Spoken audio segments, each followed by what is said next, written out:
suis infectiologue au CHU de Nice et donc je m'occupe depuis le début de l'épidémie, en fait fin février 2020, de cette nouvelle maladie qui est la Covid-19. Je vous remercie de m'avoir invité à discuter avec vous d'un certain nombre d'éléments sur cette épidémie pour laquelle je veux quand même préciser que l'évolution des connaissances est très rapide et que finalement les points de vue sont aussi multiples et qu'on est aujourd'hui avec un certain point d'acquisition de connaissances. Il y a des choses qu'on sait, mais il y a encore beaucoup de choses qu'on ne sait pas bien.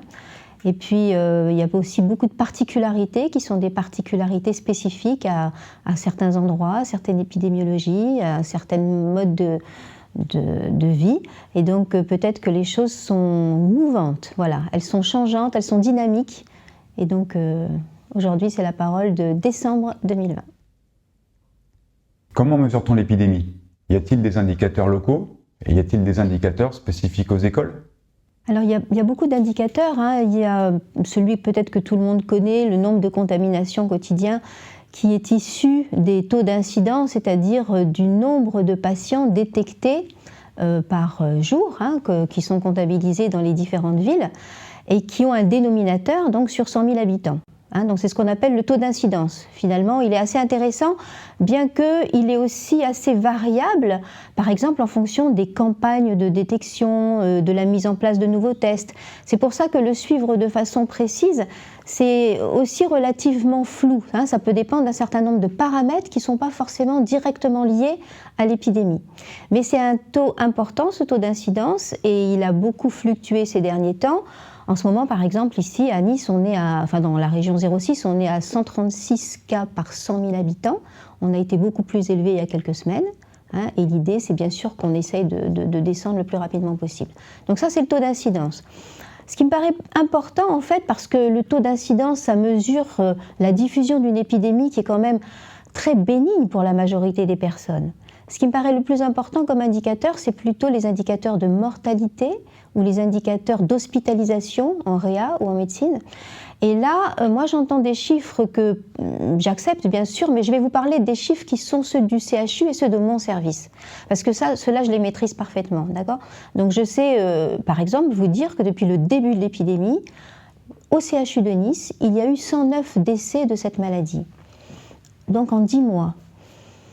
Je vous laisse juge pour que vous fassiez une idée. Est-ce que c'est sévère? Est-ce que c'est pas sévère? Je trouve que c'est quand même un chiffre relativement modéré. On est dans une situation d'une nouvelle maladie. C'est un principe de réalité, on ne peut pas aller contre. C'est-à-dire que cette épidémie va forcément faire des victimes. Et les victimes, c'est toujours les personnes les plus fragiles et les plus âgées.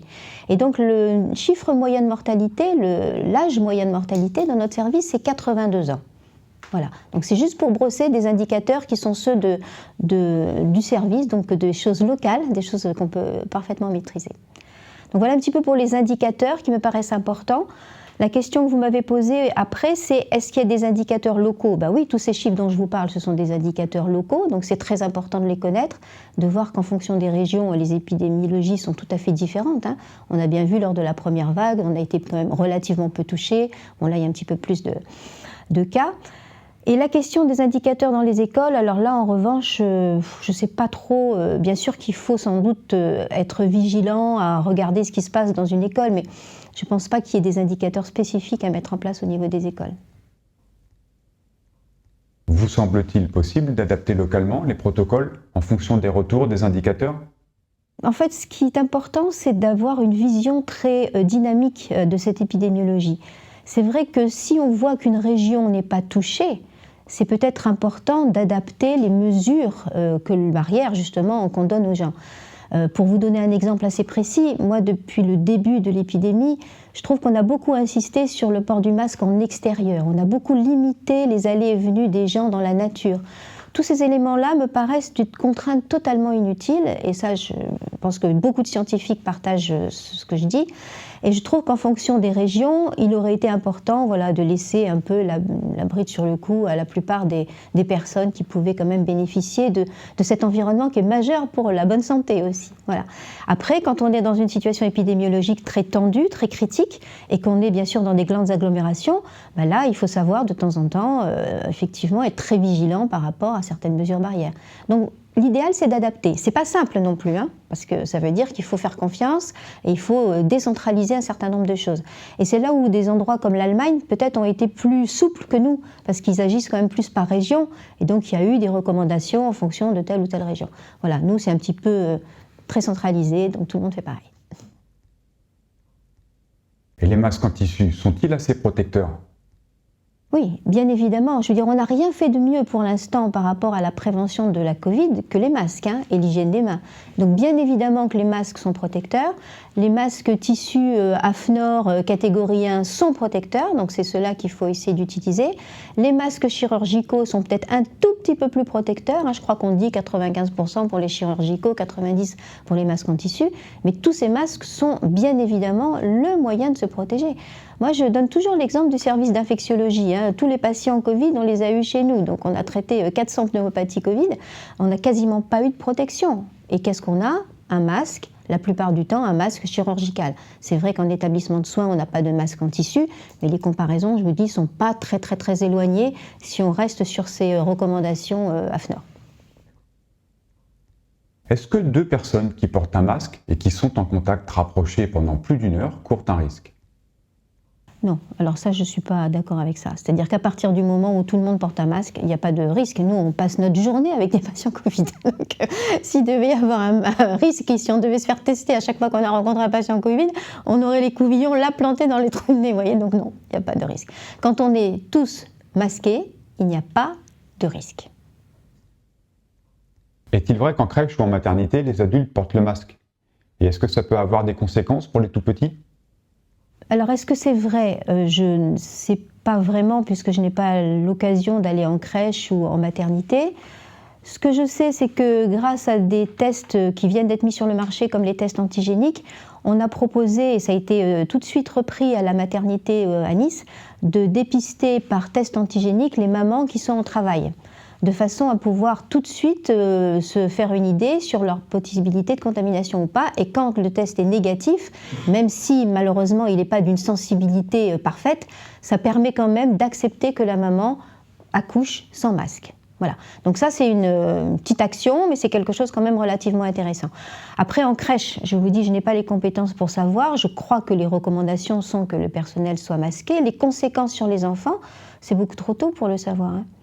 Je ne sais pas si on aura une idée précise de ce que ça va donner sur un enfant. Il me semble que tous les psychologues disent que les expressions de visage sont fondamentales pour que les enfants reconnaissent justement les émotions, qu'ils sachent aussi adapter leur réponse émotionnelle. Donc je pense que ça va être sûrement assez important. Mais dans quelle mesure, je ne suis pas compétente pour répondre à cette question. À l'école, était-ce indispensable de masquer les enfants dès 6 ans? Ma vision de cette question, c'est non. Je pense que vous pourrez entendre des avis différents. Ma vision est celle que c'est difficile de mettre en place un masque. On donne beaucoup de recommandations aux adultes pour qu'ils mettent les masques correctement. C'est vrai qu'un masque est protecteur à partir du moment quand même où on le met correctement. Qu'est-ce que ça veut dire? Vous le savez, qu'on ne le touche pas sans arrêt, qu'on ne le mouille pas avec sa salive ou avec autre chose, qu'on ne le tripote pas, voilà. Donc je pense que pour un enfant, ça me paraît compliqué. À 6 ans, peut-être après, en arrivant vers 10-11 ans, c'est plus simple, mais un petit enfant, il doit à la fois gérer les apprentissages qu'on lui fait et en même temps gérer ce truc qu'il n'a pas l'habitude de mettre. Nous, infectiologues ou médecins, c'est hyper facile. On a toujours le masque sur la figure, donc on est habitué à ça, c'est comme une seconde peau. Mais j'imagine que pour beaucoup d'entre vous qui n'avaient pas l'habitude, déjà c'est sûrement plus complexe. Alors un petit, je trouve que c'est voilà, c'est un effort lui demander qui ne me paraît pas en équilibre avec l'apport que ça peut avoir sur le plan épidémiologique. Voilà, je pense que la balance bénéfice-risque n'est pas en faveur du port du masque chez les petits-enfants. Quels sont les masques les plus adaptés aux enfants? Je pense que pour les enfants, il y a un peu le côté acceptabilité, et c'est sûr quand si on a un petit masque en tissu coloré, customisé, peut-être que c'est plus facile pour eux de le respecter, et puis la matière tissu est sans doute un peu plus résistante que les masques chirurgicaux, vous voyez, donc il y a une question comme ça aussi à voir en fonction de la pratique. Est-ce que porter un masque peut affaiblir notre immunité ? Alors, est-ce que porter un masque, ça retentit sur l'immunité? Je vous rappelle que vous êtes face à une soignante qui porte un masque depuis des années, qu'il y a des infirmières de bloc, des chirurgiens qui ont un masque sur la figure toute leur vie, et que clairement, ça n'a absolument aucun impact sur l'immunité d'un adulte, et même d'un enfant qui a déjà fait son immunité. Donc, il n'y a absolument aucun problème par rapport à l'immunité quand on porte un masque quelques heures dans une journée. Un masque qui n'est pas changé le midi, qui traîne, qui est déchiré, qui est mâchouillé, ça sert à quelque chose? C'est en fait exactement cette problématique-là, c'est-à-dire qu'on ne peut pas tout maîtriser chez un enfant. Alors déjà, on voit plein d'adultes avec le masque sous le menton ou le masque je ne sais pas où. Alors un petit, je trouve que c'est leur donner une espèce de responsabilité, et parfois on les culpabilise aussi. J'ai entendu des reportages où il y a des phrases un peu cinglantes par rapport à des enfants qui n'auraient pas mis de masque. Voilà, ça, pour moi, c'est hyper toxique de faire ça. C'est hyper toxique parce que d'abord, on n'a pas la preuve vraiment que les enfants sont des super contaminateurs. Bien évidemment qu'ils peuvent porter le virus de temps en temps, tout le monde le sait. Mais quantitativement, il y a sur les chiffres de l'ARS-PACA des choses qui sont importantes. Il y a les courbes, en fait, en fonction des tranches d'âge. Et justement, ce fameux taux d'incidence dont je vous parlais au début, on le voit en fonction des tranches d'âge. Et ils ont groupé la tranche 0-19 ans, ce qui est déjà très très large. Mais cette tranche-là, elle est très en dessous des autres. Donc en fait, oui, il y a sûrement un passage de virus. Vous savez que les enfants, en fait, ils n'ont pas les récepteurs sur leurs cellules épithéliales. Je ne sais pas si vous avez un peu une idée de ça, mais finalement, le virus, il va rentrer par des cellules épithéliales, donc les cellules de notre arbre respiratoire. Et plus on avance en âge, plus on développe les récepteurs d'accroche à ce virus. C'est pour ça que plus on est âgé, plus on aura la maladie, et les hommes en ont plus que les femmes. Voilà. Mais les enfants en ont un petit peu, et puis au fur et à mesure qu'ils grandissent, voilà, ils vont développer ces récepteurs. Donc le virus, c'est un peu comme s'il allait glisser chez eux, si vous voulez. Il rentre, il sort, et c'est assez rare qu'il donne une maladie. D'ailleurs, en pédiatrie, il y a eu quand même peu d'enfants malades, de temps en temps. Donc l'enfant peut être un vecteur de ce virus, bien évidemment. Hier matin, j'ai entendu aussi Eric Combe sur France Inter, qui, lui, avait l'air de dire que les enfants pouvaient quand même être assez important dans cette histoire, puisque depuis qu'on avait confiné, il y avait quand même un mouvement de passage de l'épidémie et du virus qui restait assez important. Les études faites précédemment ne l'ont pas montré. Pour moi, je ne suis pas tout à fait en accord avec ce genre de choses. Est-ce que le virus se transmet entre enfants? Des enfants aux adultes? Des adultes aux enfants? Bien évidemment que tout ça existe, mais on a montré que c'était justement à des taux relativement faibles. Il y a des études qui ont été faites, justement en bassin parisien au début des épidémies, qui montraient que cette circulation virale au sein des enfants était présente, mais elle était beaucoup moins importante, je vous ai dit en fonction des tranches d'âge, beaucoup moins importante que chez les adultes. Donc tout peut se faire dans tous les sens, mais le niveau de contagiosité d'un enfant reste beaucoup moins important que celui d'un adulte. Donc les enfants, contagieux ou pas? C'est pas possible de dire oui ou non. Les enfants sont un peu contagieux. Ils sont beaucoup moins contagieux que les jeunes adultes. Voilà, mais ils sont un peu contagieux. Est-ce que le port du masque aura des conséquences psychologiques sur les enfants? Oui, je crois qu'on en a un petit peu discuté. Moi, je suis très inquiète par rapport à ce problème de culpabilité qu'on peut mettre sur le dos d'enfants. Il y a des paroles, encore une fois, que j'ai entendues dans des reportages où on lui dit, voilà, si tu contamines ton grand-père, si tu contamines ton professeur, tu te rends compte, les gens peuvent mourir. Je pense que ça, c'est terrible et que nous, les adultes, on est responsables de ces messages qu'on transmet aux enfants. Et donc, il faut, à partir de là, avoir quand même cette vision plus raisonnable de la maladie. Bien sûr qu'il y a une mortalité, il ne faut pas la nier. Mais culpabiliser des enfants par rapport à ça, je trouve que c'est se former des générations futures de névrosés, obsessionnels, dépressifs. Et franchement, je pense que c'est vraiment pas comme ça qu'il faut faire. Et il y a beaucoup de pays qui l'ont compris. C'est vrai que le port du masque dans les écoles n'a pas été partagé par tous les pays d'Europe. Il y a eu beaucoup d'endroits où c'était facultatif. Voilà, ça c'est une question qui est débattue. À mon avis, il aurait fallu plus faire intervenir des psychologues ou des pédopsychiatres ou des psychiatres dans le débat sur le port du masque avant de mettre en place ces recommandations qui pouvaient très bien être différées de quelques jours et de donner lieu à un consensus peut-être auparavant. Alors, est-ce que c'est une situation qu'on a déjà connue? Est-ce qu'on peut s'appuyer sur quelque chose de précédent? Parce que justement, pour savoir les conséquences, il faut toujours voir si dans le passé, Malheureusement, c'est compliqué, hein, je ne crois pas qu'il y ait eu des choses comme ça. En revanche, il y a des pays où il y a beaucoup plus volontiers le port du masque qui est accepté. Est-ce qu'on a des études chez ces gens-là? Est-ce qu'on a des études dans ce genre de culture? Est-ce que ces études sont transposables aux enfants européens? Voilà, tout ça, c'est des questions. Mais j'aurais bien aimé que dans le conseil scientifique, on puisse vraiment donner la parole à des personnes spécialisées dans le comportement et dans la psychologie de l'enfant. Je ne sais pas si ça a été fait, mais je ne crois pas, parce qu'en tout cas, je ne les ai pas vus dans les responsables du conseil scientifique. Ma fille est à risque et rien n'est mis en place au collège pour la protéger. J'étais plus rassuré quand les élèves venaient alternativement, en groupe réduit. Qu'en pensez-vous ? Alors, je ne sais pas ce que ce papa entend par ma fille est à risque et personne n'a rien mis en place pour la protéger, puisque j'imagine qu'elle a le port du masque comme tous ses petits copains de classe et comme son professeur, et que l'hygiène des mains est respectée, que les locaux sont nettoyés, donc ça j'imagine que c'est fait. Maintenant, c'est vrai que là aussi, il y a des endroits, des pays où ils ont choisi de diviser les classes en deux, de faire des... Enfin, je pense que ça a été fait aussi peut-être ici, hein, où ils ont choisi de faire le matin pour un groupe, l'après-midi pour un autre, et puis le reste du temps à la maison. Ça peut être des solutions intéressantes, hein. Il y a des pays qui ont expérimenté ça. En fait, ce qu'ils ont expérimenté, c'est que les élèves étaient toujours ensemble dans le même groupe. C'est-à-dire ils ont réparti les classes dans des espèces de clusters, en fait. Hein.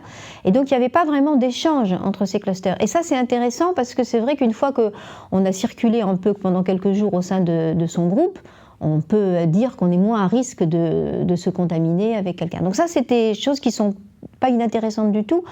Après, le fait de rester en partie à la maison, je ne sais pas ce que les enseignants en pensent, parce que peut-être que les élèves n'ont pas tous des moyens d'apprentissage à domicile. Mais bon, il y a aussi des élèves, je crois, qui ont été assez satisfaits d'être un peu plus avec leurs parents, d'être tranquilles à la maison. Peut-être que aussi, il faut voir de temps en temps les côtés positifs de ça. Il y a eu un rassemblement de la famille, peut-être que voilà, il y a une espèce de lien resserré avec l'apprentissage fait par les parents. Peut-être que tout n'est pas totalement négatif non plus. Hein. Et donc, pour répondre à ce père, oui, si le collège peut faire ces petits groupes, c'est peut-être encore un plus. Mais je pense que déjà, si tout le monde, je ne connais pas l'âge de sa fille, hein, mais si les consignes sont respectées, elle est au collège. Si les consignes sont respectées dans sa classe, je pense que c'est déjà quand même très rassurant pour un parent. Est-ce que c'est logique de ne pas porter de masque pendant les activités sportives ? Alors là, on est dans le domaine de la praticabilité en fait. C'est-à-dire que le masque pendant une activité sportive, c'est très difficile parce que reprendre son souffle quand on a un masque sur la figure, c'est très compliqué en fait. Donc là, c'est une espèce de compromis avec qu'est-ce qui vaut mieux, qu'il y ait quand même une activité sportive ou qu'il n'y en ait pas du tout. De quel côté penche le balance bénéfice-risque ? Je pense que le risque de ne pas faire d'activité sportive est majeur pour les enfants, les adolescents, et qu'il faut absolument favoriser une activité, idéalement en plein air, mais que si on ne le peut pas, peut-être que dans un grand gymnase, où finalement, je ne sais pas s'il y a beaucoup de classes qui font la gym ensemble, mais l'idée c'est de beaucoup répartir les enfants sur la surface, et de faire ensemble en sorte qu'ils puissent quand même, voilà, si on n'a pas de masque, mais qu'il n'y a personne, alors vous savez qu'on détermine les mètres carrés, ça dépend là aussi des avis, mais qu'on a 6 mètres carrés autour de soi, voilà, hein, c'est un rapport bénéfice-risque. Et je crois qu'il y a eu beaucoup de pertes d'habitudes sportives, on le dit, hein, les fédérations de sport disent, voilà, on n'a plus tous ces enfants, et le sport c'est tellement fondamental dans la bonne santé. Parce qu'il n'y a pas beaucoup de questions là-dessus, mais peut-être on pourra y revenir. C'est aussi comment se protéger naturellement par rapport à la Covid. Hein. Est-ce que l'activité physique aide à fabriquer des défenses naturelles contre la maladie ? Je pense que c'est quelque chose qui est très important. Et la bonne santé par l'activité physique, c'est majeur. Voilà, donc je serais plus en faveur de garder une activité physique. Notre santé, elle dépend essentiellement de notre comportement, hein, d'une certaine façon. On sait aujourd'hui que notre santé, elle est un peu liée à notre génétique, pas trop, hein, on dit 10, peut-être 15%. Tout le reste, en fait, c'est la façon dont nous, on se permet d'avoir une réponse absolument favorable en permettant d'avoir une bonne alimentation, une bonne activité physique, une bonne gestion du stress, un bon sommeil. Tous ces éléments-là dépendent un petit peu de nous Et c'est comme ça qu'on fait une bonne immunité. Tous ces éléments-là jouent sur notre immunité. Donc on en est en partie responsable. Je dis en partie parce qu'il y a beaucoup de personnes qui n'ont pas forcément ni la capacité, ni peut-être les moyens d'avoir ce genre de vie. Mais quand on peut le faire, je pense que c'est fondamental pour expliquer la bonne santé des uns et l'absence de maladies vis-à-vis de certains virus ou vis-à-vis même de certaines autres maladies chroniques. On sait aujourd'hui que les maladies chroniques sont liées à l'absence justement de tous ces facteurs. Est-ce qu'il vaut mieux manger un repas équilibré à la cantine mais exposé au virus ou bien manger un sandwich dehors ? C'est vrai que les conditions sociales des élèves, je ne les connais pas vraiment. Si ils remontent clairement que c'est très compliqué d'avoir une bonne alimentation en dehors de l'école, c'est un des rôles, je pense, de l'école de donner la bonne alimentation.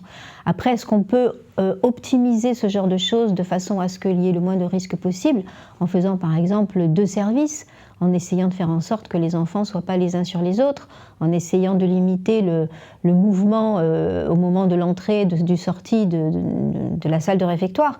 Je pense que c'est surtout sur ça qu'il faut essayer de jouer. Que savait-on exactement de ce virus et comment pouvait-on informer clairement les citoyens ? Alors cette question, elle est formulée avec que savait-on ? Donc à quel moment ? Aujourd'hui, en décembre 2020, bien sûr qu'on a amélioré nos connaissances par rapport au moment du début de cette épidémie. Donc je crois qu'il faut rester assez clair et ne pas écouter toutes ces espèces de fake news qui circulent de façon très abondante un petit peu partout. Pour nous, on a commencé à connaître le virus en fin d'année 2019 dans ce pays, à Wuhan, et que assez rapidement, même très rapidement, il y a eu quand même la mise à disposition de la communauté scientifique de la découverte de ce virus, même si peut-être les premières semaines ont été très compliquées, notamment pour le pauvre ophtalmo chinois qui a découvert ces pneumopathies, qui lui serait victime à 37 ans, ce qui n'est pas du tout le casting habituel des gens qui meurent du Covid, donc on peut effectivement s'intéresser, à s'interroger. Et en tout cas, après, on a très vite connu la séquence du virus et on a très vite partagé les informations entre les différents pays. Et tout le monde a essayé d'y mettre du sien, même si, il plane un peu des doutes sur le nombre de morts, et effectivement en Chine, qui paraît dérisoire par rapport à ce qui s'est passé ailleurs. Mais ça à part, je pense que les connaissances ont été assez partagées par les milieux scientifiques. Après, la façon de les exprimer aux citoyens, j'ai envie de dire qu'elle dépend énormément de la gouvernance des pays. Il y a des pays où les messages se sont voulus plutôt rassurants, des pays où les messages se sont voulus plutôt très inquiétants, des pays où, comme on l'a dit, la centralisation fait qu'on envoie des directives pour toute la population, d'autres où on laisse un petit peu plus de souplesse. Et au final, on est un peu en difficulté de comparer les uns avec les autres. Personnellement, je trouve qu'on a eu en France une vision un petit peu inquiétante, trop inquiétante de l'épidémie, même si elle est un vrai problème de santé publique. Et je pense qu'on a pris des mesures qui me paraissent aujourd'hui avoir des conséquences qu'on évaluera peut-être pleinement un peu plus tard, mais des conséquences trop générales sur des populations qui n'étaient pas destinées à souffrir de cette épidémie. Et je veux surtout parler des jeunes qui rentrent sur le milieu du travail, des étudiants, des gens qui sont en fac, qui n'ont plus rien, qui n'ont plus de stage, qui n'ont plus de possibilité d'exercer leur métier. Je parle des petits commerçants. Voilà. Tout ça, pour moi, ça a été des mesures un petit peu trop importantes, dont on n'est pas du tout sûr qu'elles ont eu des conséquences sur l'épidémie, parce que je rappelle que quand même on a un peu identifié, même si ce n'est pas très évident aujourd'hui, les façons de se contaminer et que ces mesures-là, à mon avis, auraient dû être réadaptées par rapport à ces populations. Est-ce qu'on en a fait trop pour le Covid ? Et comment faire mieux ? Alors, est-ce qu'on en a fait trop ? Je vous dis, c'est difficile de porter un jugement sur un gouvernement qui, bien évidemment, j'imagine, fait ce qu'il peut de la façon la plus honnête possible, avec un conseil scientifique qu'il a identifié, qui est essentiellement fait de virologues ou d'infectiologues, qui donne cette vision maladie infectieuse. Et ceci dans une ambiance qu'on connaît aujourd'hui un petit peu en France, qui est hyper sécuritaire, parce que c'est ça quand même le mot, je pense, qui est important eh bien, ça donne ces directives qui sont assez violente, je dirais brutale, parce que pour moi, donner des amendes à des personnes qui se promènent, qui n'ont pas une attestation montrant que ça fait 35 minutes qu'elles sont dehors à 500 mètres de leur domicile, je pense que c'est typiquement le genre de choses qui clivent une population et qui la rend non adhérente à des mesures de santé publique qu'on peut expliquer et sur lesquelles on peut responsabiliser les gens. Donc ça, c'est un petit peu cette façon qu'on a eue, je pense, de présenter les choses qui ne me paraissait pas adaptée.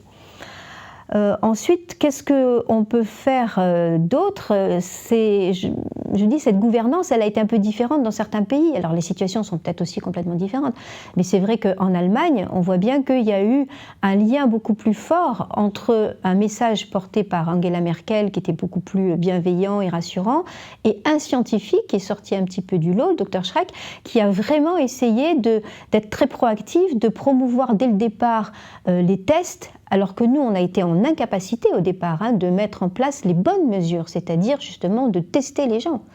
Donc dans un pays où ils avaient déjà une bonne base, pouvoir vraiment accueillir les malades, plus de l'hydréa, faire des tests, avoir un scientifique qui était très charismatique, qui était suivi, et une gouvernance qui était bienveillante et rassurante, les choses se sont quand même au final beaucoup mieux passées. Nous, on n'était quand même pas très près, il faut bien dire les choses. On est toujours en train de se glorifier par rapport à notre système de santé qui est très bon dans beaucoup de domaines, mais là, on n'était pas prêt. On n'a pas eu de test, on n'a pas eu de masque, on a eu des discours qui ont été... Je pense que les gens ont beaucoup souffert de ces discours incohérents, en fait, de ces discours qui un jour disaient blanc et le lendemain disaient noir.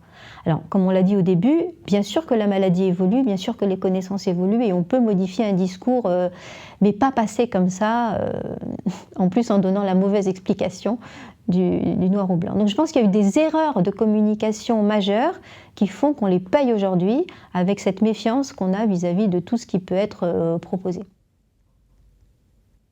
Comment bien protéger les gens? Comment est-ce qu'on peut bien protéger les gens ? Eh bien, la base, c'est de se dire que ce virus, il est contagieux quand on se parle.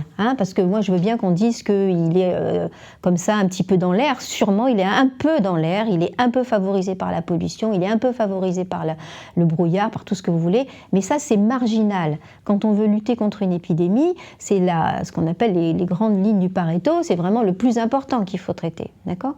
Donc, c'est la contamination interindividuelle.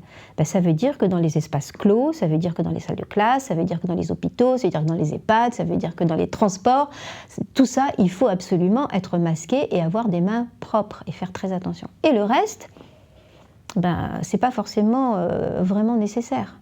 Donc les plus à risque, c'est les personnes qui habitent en EHPAD, établissement pour personnes âgées dépendantes. Là, on a vraiment un risque très important.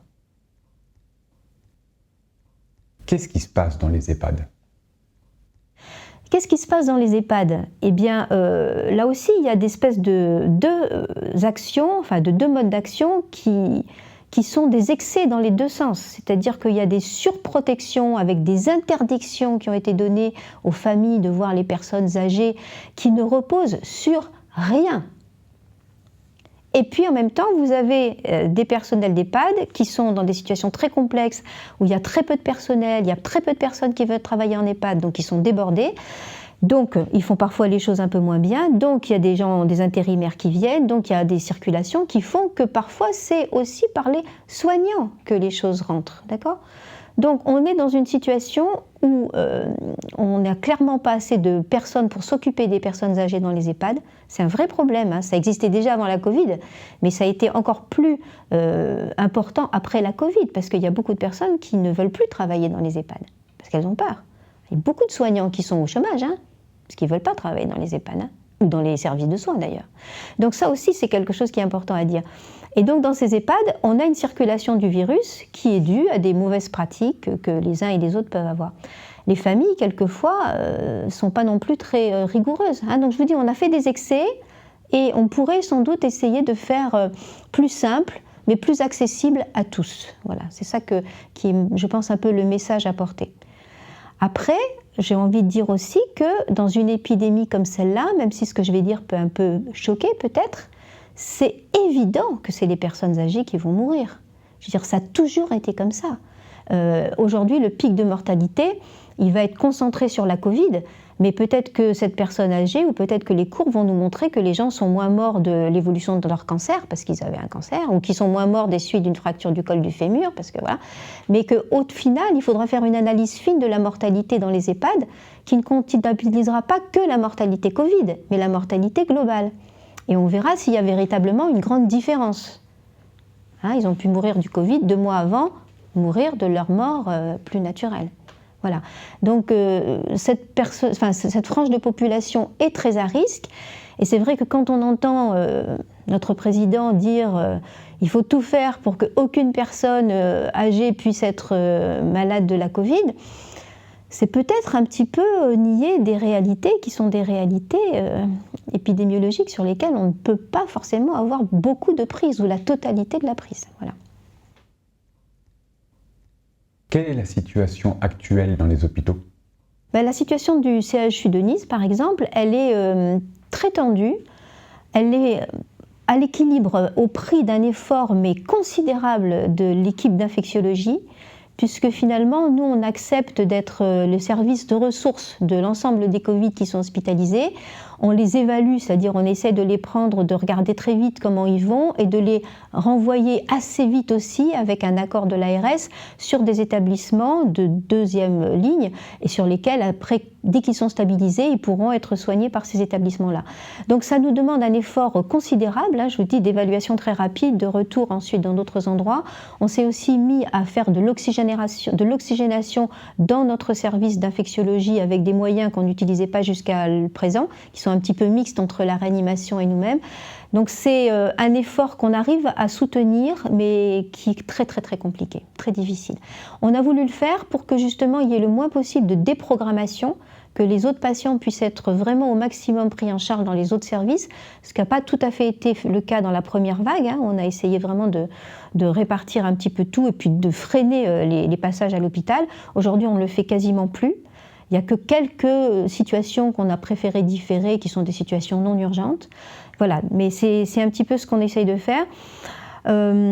C'est compliqué, on est aussi en manque de personnel, il y a très peu de gens qui veulent venir travailler chez nous. Là, on a demandé des renforts médicaux, mais on ne les a pas. Donc, on commence à être très, très, très fatigué, extrêmement fatigué. J'espère que ça va s'arrêter rapidement. Est-ce que vous manquez de lits ?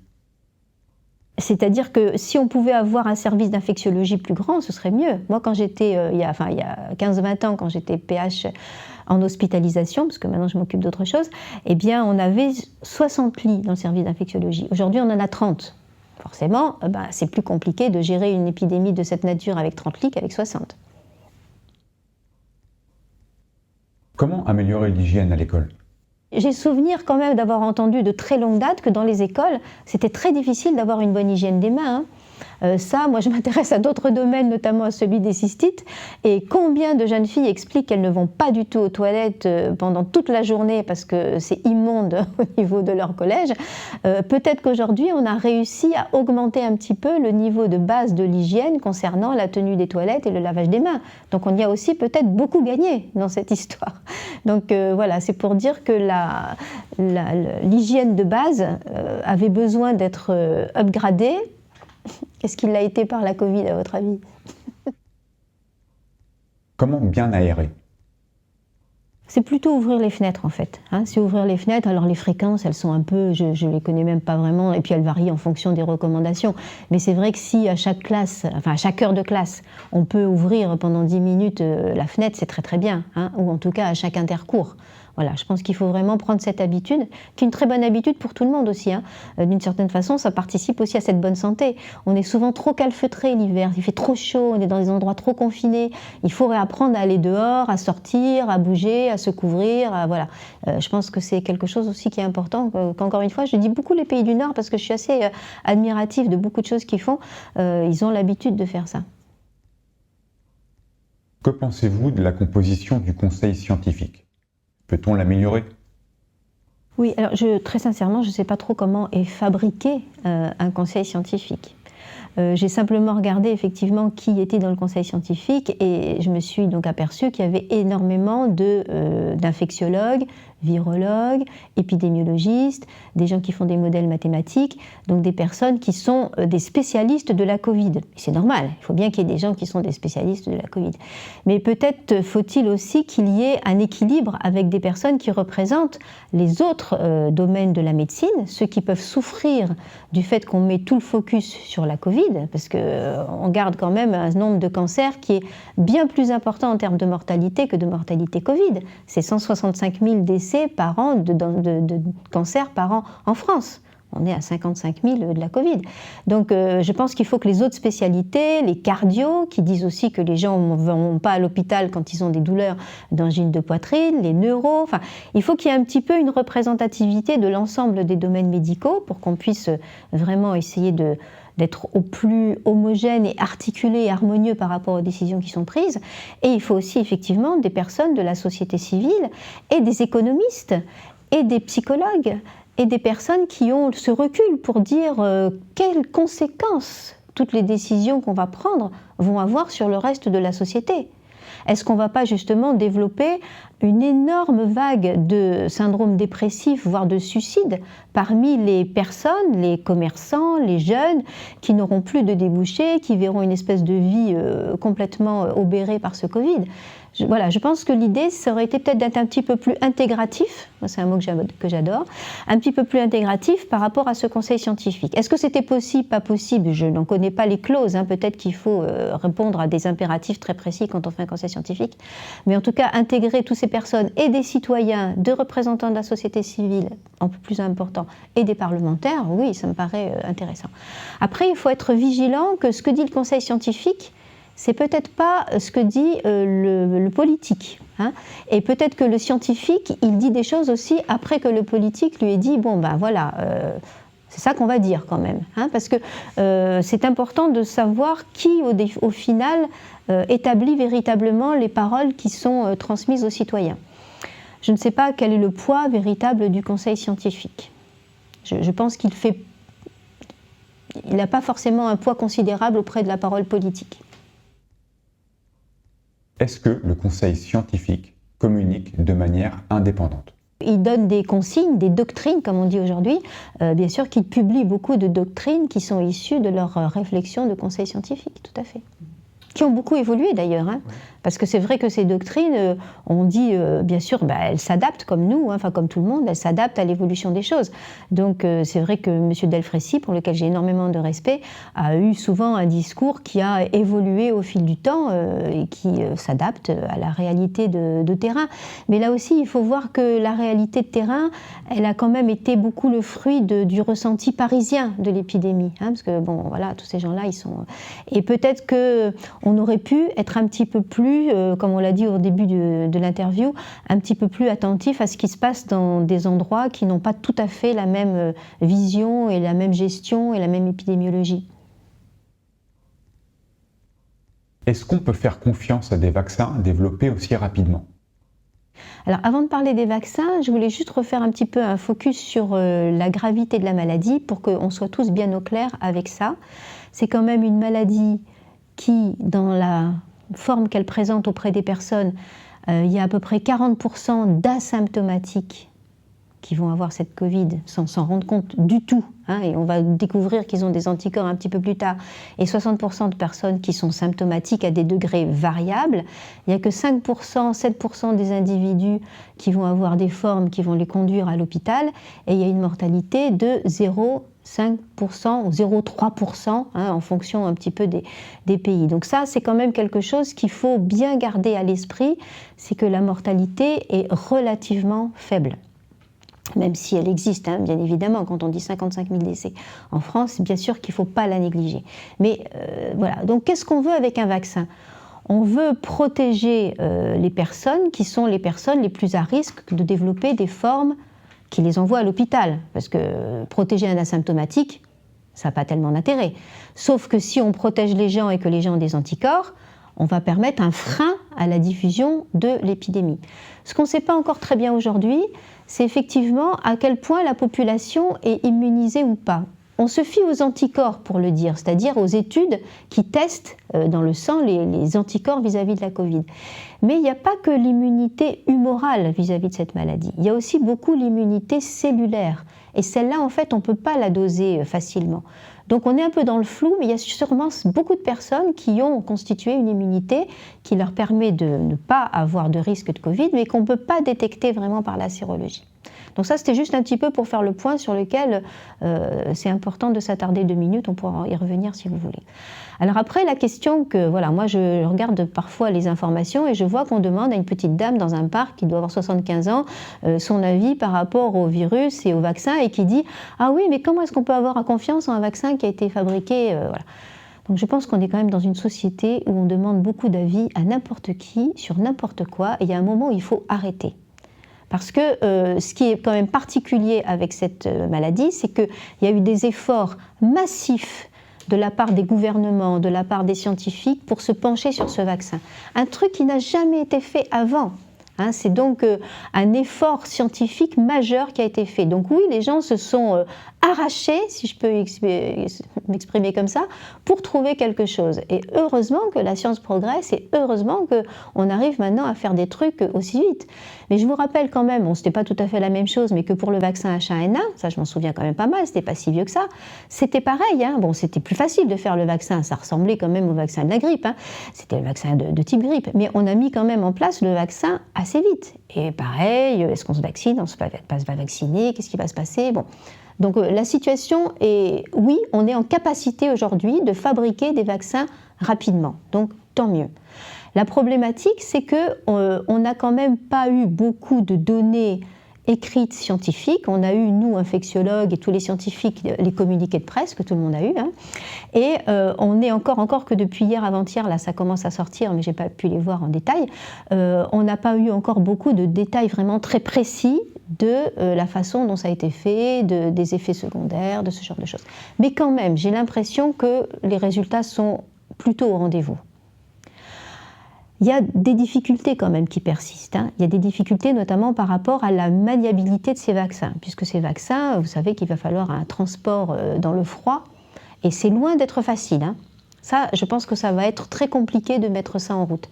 Mais par rapport à leur efficacité, je crois qu'on a quand même pas mal de bonnes pistes qui existent et qui vont venir de façon très échelonnée. Là, on commence à avoir ces vaccins ARN, mais après, il y a des vaccins plus classiques, ceux qu'on a l'habitude d'avoir, hein, c'est-à-dire avec des fragments antigéniques et des adjuvants qui vont sortir. Et puis voilà, il y a plein de vaccins qui vont arriver, de tas de façons de fabrication différentes, donc peut-être que chacun y trouvera son bonheur.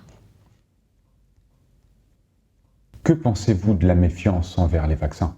Oui, mais alors la méfiance, elle est entretenue. Et je pense qu'on est un pays où on ne se rend même pas compte des progrès de la médecine. Alors, je sais qu'il ne faut pas parler parfois de science avec les gens parce que ça ne les touche pas. Pourtant, quand on regarde le progrès dû à la vaccination, c'est absolument majeur. Il y a des maladies qui ont été éradiquées. Genre la variole, la polio, enfin, je veux dire, c'est des choses quand même qui, même pour des gens de ma génération, quand j'étais jeune interne, il y avait des tas de services où il y avait des polios qui étaient là depuis des mois. Il fallait débrancher les respirateurs parce que les gens, on savait qu'on n'allait pas les sauver. Vous avez peut-être des grands-parents. Moi, je sais que ma maman, elle m'expliquait que dans sa classe, tous les ans, il y avait 5 ou 6 gamins qui étaient morts. Coqueluche, tuberculose, méningite, on l'a oublié ça. On est dans un pays où on regarde avec beaucoup de mépris et de méfiance la vaccination. Mais arrêtons. Et les médias sont responsables de ça. Tous les jours, les médias nous parlent des morts et de la réticence à la vaccination. Il n'y a que ça qui les intéresse. On a l'impression que leur but, c'est de faire en sorte que les gens soient les plus méfiants possibles. Et ensuite, on a ces tas de fake news et ces tas de films que vous avez peut-être regardés, la Hold Up, qui tournent et qui sont abracadabrantesques.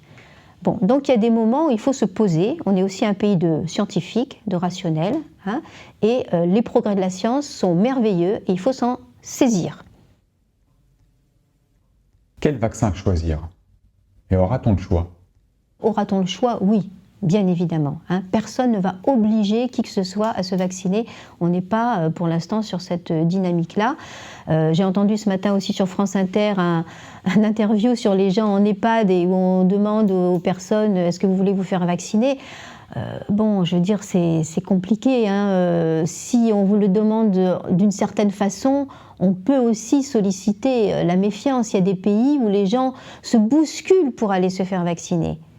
Il y a des pays où dès qu'il y a quelqu'un qui est positif dans un endroit, les gens se bousculent pour aller faire un test.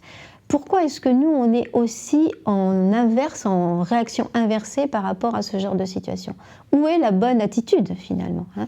Donc, ce que je veux dire, c'est que des vaccins, il y en a au moins une centaine qui est à l'essai. Il y en a plusieurs qui sont déjà ce qu'on appelle en phase 3, c'est-à-dire qu'on a déjà un certain recul par rapport à eux. Sur ces vaccins-là, il y a plein de façons de les avoir fabriqués. Donc, effectivement, la nouveauté, c'est les vaccins à ARN. Mais c'est difficile de rentrer dans des détails, hein, sans schéma et sans choses comme ça, mais c'est vrai que ce n'est pas des vaccins qui vont interférer avec le matériel génétique de nos cellules. On ne va pas dans le noyau, on reste sur la machinerie externe. Et on va quand même faire fabriquer par nos petits ARN des protéines qui vont nous protéger. C'est un vaccin nouveau. Il y a eu quelques essais, je crois, en médecine vétérinaire, notamment par rapport à des coronavirus. Pour l'instant, c'est vrai qu'on n'a pas énormément de recul, donc on doit regarder ce que nous donne Pfizer, Biotech, et regarder quels sont leurs résultats. Les résultats qu'ils nous donnent aujourd'hui sont extrêmement intéressants. Et comme personne n'a le recul sur le long terme, eh bien, qu'est-ce qu'on fait? Est-ce qu'on accepte cette zone d'incertitude? Ou est-ce qu'on se dit super, on a enfin quelque chose qui va être très efficient rapidement, on a un certain nombre de preuves et on va y aller? Ça, c'est à chacun de se positionner. Si ce vaccin ARN ne leur convient pas, sachez qu'il y a plein d'autres vaccins plus classiques qui arrivent. Les vaccins qu'on a l'habitude d'utiliser avec des fragments antigéniques et couplés à des adjuvants, ou des vaccins avec des virus atténués, ou des vaccins, voilà, tout cela arrive, hein. Donc si l'histoire de l'ARN fait frémir les gens, ils vont attendre un mois ou deux, ils vont avoir un autre vaccin.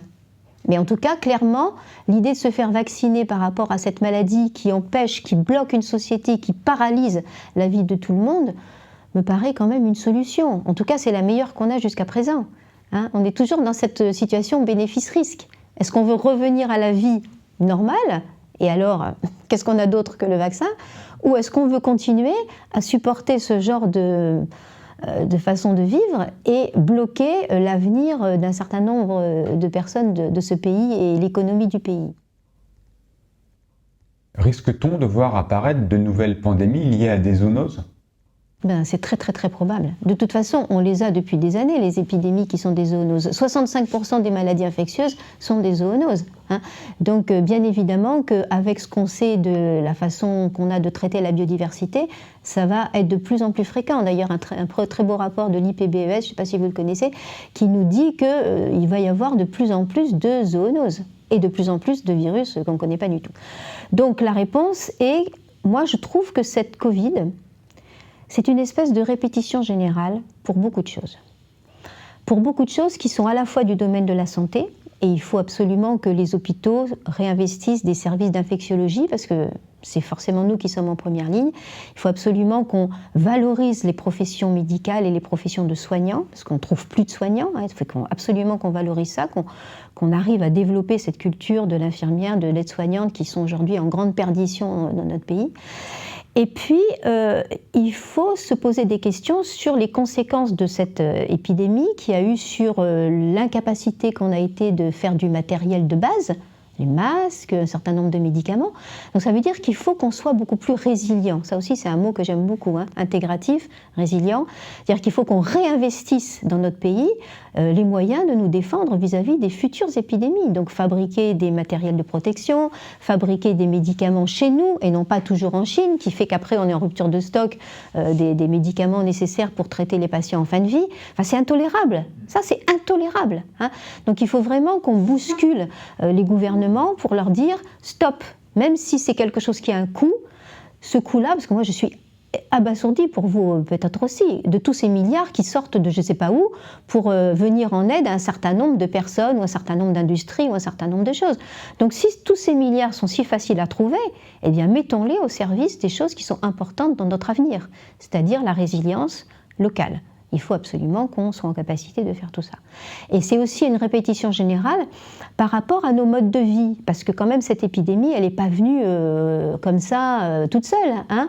On a fait en sorte de créer des problèmes de faille avec cette biodiversité, d'utiliser des animaux vivants, d'aller chercher des tas de choses qui sont absolument incroyables à notre époque. Et en plus, avec la mondialisation et les transports aériens qui sont aujourd'hui monnaie courante, on essaime une épidémie en quelques jours. Le monde entier est arrosé par un virus en quelques jours. Eh bien, peut-être qu'il faut saisir cet événement pour se reposer la question de qu'est-ce que c'est en fait que de vivre sur notre planète aujourd'hui. Hein. Donc il y a plein de choses qui sont à repenser, énormément de choses.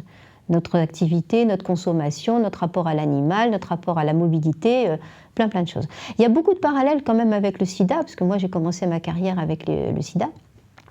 Et c'était un petit peu les mêmes questions, hein, et c'était aussi un petit peu les mêmes angoisses et les mêmes mortalités. Et la population était différente, mais ça a été quand même une épidémie qu'on a mis presque 10 ans avant de maîtriser. 10 ans hein, avant d'avoir des médicaments efficaces. Donc j'espère que ce ne sera pas la même chose pour la Covid. Que pensez-vous du schéma vaccinal? Faut-il vacciner les enfants? Faut-il vacciner les enseignants? Alors, le schéma vaccinal me paraît assez approprié. Je trouve que commencer par effectivement les personnes les plus à risque, ça me paraît logique, et puis les personnes qui sont au contact de ces personnes. Ensuite, c'est plutôt les soignants et les personnes qui ont des comorbidités, ce qui me paraît normal aussi. J'ai rien vu sur la vaccination des enfants. Hein. Les enseignants, c'est une population particulière. Par exemple, elles devraient être vaccinées contre la grippe. Est-ce que les enseignants se font beaucoup vacciner contre la grippe? C'est une question que je me pose. Mais c'est vrai que ça fait partie des recommandations. Je ne suis pas sûre que les enseignants soient très pro-vaccination. C'est les enseignants qui sont à risque dans la Covid, ce n'est pas les enfants. Hein. Donc c'est à eux de voir s'ils ont envie de se faire vacciner ou pas. Moi je pense que ça fait partie des personnes qui peut-être pourraient, au même titre que nous soignants, parce qu'on est très en contact encore une fois avec beaucoup de monde, pourraient bénéficier d'une vaccination. Mais là encore sans urgence et en choisissant le type de vaccin qu'on veut se faire injecter. Comment convaincre les gens de se faire vacciner? En fait, c'est vraiment une question, je pense, de présentation des choses. Et là, je reviens sur mon histoire de médias. Je pense qu'ils sont extrêmement coupables de ce qui se passe. Quand est-ce qu'on a des vraies émissions de fond? Est-ce que vous avez vu à 1 heure de grande écoute un virologue interviewé pour donner pendant le journal télévisé, pendant 20 minutes, une véritable information sur ce que c'est qu'un vaccin, comment ça marche, à quoi ça sert, etc. Moi, j'ai jamais vu, personnellement. On préfère faire des interviews un peu émotionnelles en disant les gens se méfient, les gens se méfient. Voilà, je trouve qu'on fait très mal. On fait beaucoup de choses très mal. Pour vous donner une idée, nous, on fait une campagne en ce moment sur la fabrication des antibiotiques qui sont fabriqués en Inde et en Chine. Il n'y a pas de réglementation environnementale. Il y a plein d'antibiotiques dans la flotte des rivières et ça contamine tous les habitants autour. Ça crée des super bactéries. C'est comme ça que l'antibiorésistance se véhicule un peu partout. Oui, vous avez raison. Il y a des tas de choses qui vont mal. Mais on est confronté à cet outil. Je veux dire, aujourd'hui, le seul outil qu'on pourrait avoir pour vraiment prévenir les choses, c'est la vaccination. Donc on ne peut pas non plus le négliger. Je pense qu'il ne faut pas parler que des avantages financiers de certains laboratoires pharmaceutiques, sans oublier le service rendu à la population que les vaccins ont. Et d'ailleurs, regardez par rapport à cette histoire de vaccination obligatoire, depuis que ça a été rendu obligatoire, les 11 vaccins, on n'entend plus parler de rien. C'est fini. Pourquoi? Parce que ça se passe très bien en réalité. C'est-à-dire que voilà, les enfants, ils sont vaccinés, il n'y a pas de complications, et ça roule, et enfin peut-être qu'il va y avoir quelque chose qui va fonctionner. Donc, oui, c'est complexe. Voilà. Enfin, je pense qu'il faut qu'on redonne quand même tous confiance en la science, et que la science, elle est portée aussi par ces nouvelles découvertes, et que c'est paradoxal, les patients séropositifs, ils demandent des vaccins tous les jours, et là, on va avoir un vaccin contre la Covid, et puis du coup, on ne veut plus se faire vacciner. Enfin, on est toujours dans ce paradoxe. Un mot pour conclure?